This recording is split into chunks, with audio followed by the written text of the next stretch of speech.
nous ne pensons pas que tout le monde doit contrôler tout le monde et que demain nous deviendrons une société de contrôle social.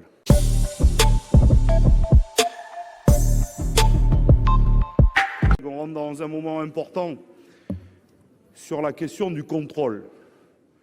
Nous l'avions dit sur la question du pass sanitaire, nous avions redit notre opposition et il y avait déjà la question d'y ajouter une pièce d'identité.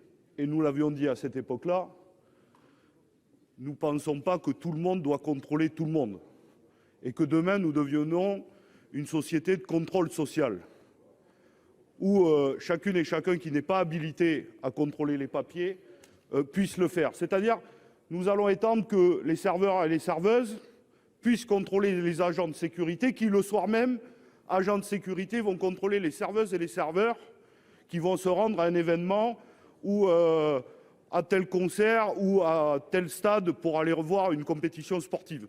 On est, franchement, nous ne voulons pas mettre le doigt là-dedans. Si nous mettons le doigt là-dedans, nous aurons les plus grandes difficultés pour revenir en arrière. Donc, nous pensons et nous continuons à penser qu'il faut que ce soit les OPJ qui restent et qui puissent contrôler, y compris, il y a un débat sur quelle pièce d'identité, parce qu'aujourd'hui, on n'est pas obligé de présenter pièce d'identité avec photo, y compris quelqu'un qui est avec vous peut attester que c'est bien vous sur l'honneur, et ça fonctionne. Et si nous mettons le doigt là-dedans, y compris dans un doute raisonnable, je vous le dis, alors nous pensons dans une autre société. Et ça ne nous permettra pas de combattre efficacement le Covid.